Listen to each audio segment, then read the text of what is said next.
Seja muito bem-vindo a mais um vídeo do Corpo Astral.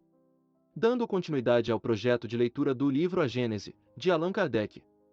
No episódio de hoje, encerraremos o capítulo 4, Papel da Ciência na Gênese, com os tópicos de 9 a 17.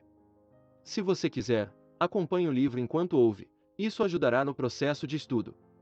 Para ter acesso ao livro, confira o link na bio do nosso Instagram, @canal Corpo Astral. Curta e compartilhe este vídeo para fazer com que essas reflexões ajudem a cada vez mais pessoas. Siga o canal e ative o sininho para receber notificações de lançamentos. Sem mais delongas, vamos ao conteúdo. Capítulo 4. O bem e o mal. Tópico 9. Por guardar respeito aos textos sagrados, dever-se-ia obrigar a ciência a calar-se. Fora tão impossível isso, como impedir que a terra gire.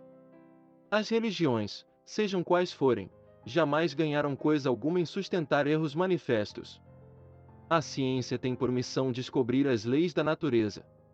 Ora, sendo essas leis obra de Deus, não podem ser contrárias a religiões que se baseiem na verdade. Lançar anátema ao progresso, por atentatório à religião, é lançá-lo à própria obra de Deus. É ao demais, trabalho inútil, porquanto nem todos os anátemas do mundo seriam capazes de obstar a que a ciência avance e a que a verdade abra caminho. Se a religião se nega a avançar com a ciência, esta avançará sozinha.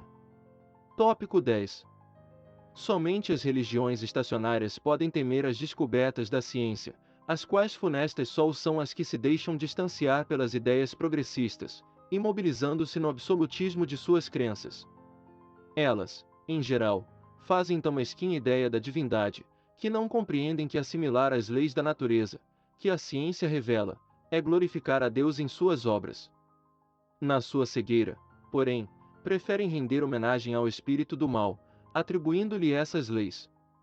Uma religião que não estivesse, por nenhum ponto, em contradição com as leis da natureza, nada teria que temer do progresso e seria invulnerável. Tópico 11. A Gênese se divide em duas partes, a história da formação do mundo material e da humanidade considerada em seu duplo princípio, corporal e espiritual. A ciência se tem limitado à pesquisa das leis que regem a matéria. No próprio homem, ela apenas é estudado o envoltório carnal. Por esse lado, chegou a inteirar-se, com exatidão, das partes principais do mecanismo do universo e do organismo humano. Assim, sobre esse ponto capital, pode completar a Gênese de Moisés e retificar as partes defeituosas. Mas a história do homem, considerado como ser espiritual, se prende a uma ordem especial de ideias, que não são do domínio da ciência propriamente dita e das quais, por este motivo, não tem ela feito objeto de suas investigações. A filosofia, a cujas atribuições pertence, de modo mais particular, esse gênero de estudos, apenas a formulado, sobre o ponto em questão, sistemas contraditórios, que vão desde a mais pura espiritualidade, até a negação do princípio espiritual e mesmo de Deus, sem outras bases, afora as ideias pessoais de seus autores. Tem, pois, deixado sem decisão o assunto, por falta de verificação suficiente. Tópico 12. Esta questão, no entanto, é a mais importante para o homem, por isso que envolve o problema do seu passado e do seu futuro. A do mundo material apenas indiretamente o afeta. O que lhe importa saber, antes de tudo, é donde ele veio e para onde vai, se já viveu e se ainda viverá, qual a sorte que lhe está reservada. Sobre todos esses pontos, a ciência se conserva muda.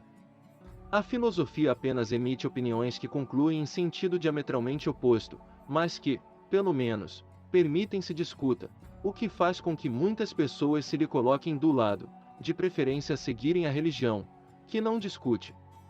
Tópico 13. Todas as religiões são acordes quanto ao princípio da existência da alma, sem, contudo, o demonstrarem.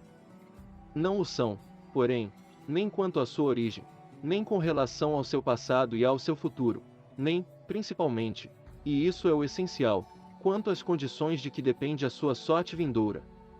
Em sua maioria, elas apresentam, do futuro da alma, e o impõem à crença de seus adeptos, um quadro que somente a fé cega pode aceitar, visto que não suporta exame sério. Ligado aos seus dogmas, as ideias que nos tempos primitivos se faziam do mundo material e do mecanismo do universo, o destino que elas atribuem à alma não se concilia com o estado atual dos conhecimentos. Não podendo, pois, se não perder com o exame e a discussão, as religiões acham mais simples proscrever um e outra. Tópico 14. Dessas divergências no tocante ao futuro do homem nasceram a dúvida e a incredulidade. Entretanto, a incredulidade dá lugar a um penoso vácuo. O homem encara com ansiedade o desconhecido em que tem fatalmente de penetrar. Gela-o a ideia do nada. Diz-lhe a consciência que alguma coisa lhe está reservada para além do presente. Que será? Sua razão, com o desenvolvimento que alcançou, já lhe não permite admitir as histórias com que o acalentaram na infância, nem aceitar como realidade a alegoria. Qual o sentido dessa alegoria? A ciência lhe rasgou um canto do véu, não lhe revelou, porém, o que mais lhe importa saber. Ele interroga em vão, nada lhe responde ela de maneira peremptória e apropriada a lhe acalmar as apreensões. Por toda a parte depara com a afirmação a se chocar com a negação, sem que de um lado ou de outro se apresentem provas positivas. Daí a incerteza, e a incerteza sobre o que concerne à vida futura faz que o homem se atire, tomado de uma espécie de frenesi, para as coisas da vida material.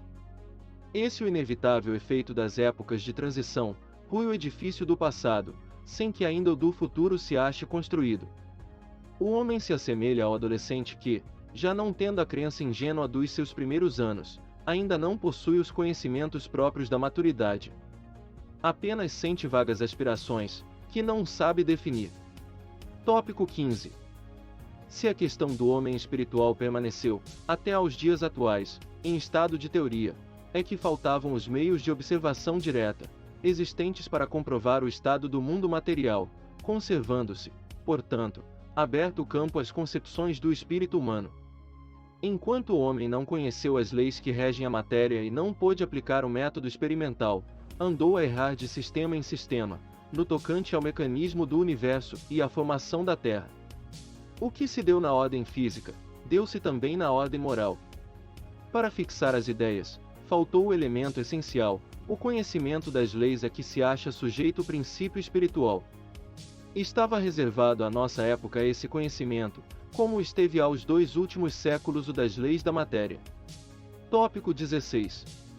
Até ao presente, o estudo do princípio espiritual, compreendido na metafísica, foi puramente especulativo e teórico. No espiritismo, é inteiramente experimental. Com o auxílio da faculdade mediúnica, mais desenvolvida presentemente, e sobretudo, generalizada e mais bem estudada, o homem se achou de posse de um novo instrumento de observação. A mediunidade foi, para o mundo espiritual, o que o telescópio foi para o mundo astral e o microscópio para o dos infinitamente pequenos. Permitiu-se explorassem, estudassem, por assim dizer, de visu, as relações daquele mundo com o mundo corpóreo, que, no homem vivo, se destacasse do ser material ou ser inteligente e que se observassem os dois atuar separadamente. Uma vez estabelecidas relações com os habitantes do mundo espiritual, possível se tornou ao homem seguir a alma em sua marcha ascendente, em suas migrações, em suas transformações. Pode-se, enfim, estudar o elemento espiritual. Eis aí o de que careciam os anteriores comentadores da Gênese, para compreenderem e retificarem os erros. Tópico 17. Estando o mundo espiritual e o mundo material em incessante contato, os dois são solidários, ambos têm a sua parcela de ação na Gênese. Sem o conhecimento das leis que regem o primeiro, tão impossível seria constituir-se uma Gênese completa, quanto a um estatuário dar vida a uma estátua. Somente agora, conquanto nem a ciência material, nem a ciência espiritual hajam dito a última palavra, possui o homem os dois elementos próprios a lançar luz sobre esse imenso problema. Eram-lhe absolutamente indispensáveis essas duas chaves para chegar a uma solução, embora aproximativa. Este foi o vídeo de hoje. Se você gostou, compartilhe com seus amigos, e ajude a esse conteúdo chegar mais longe.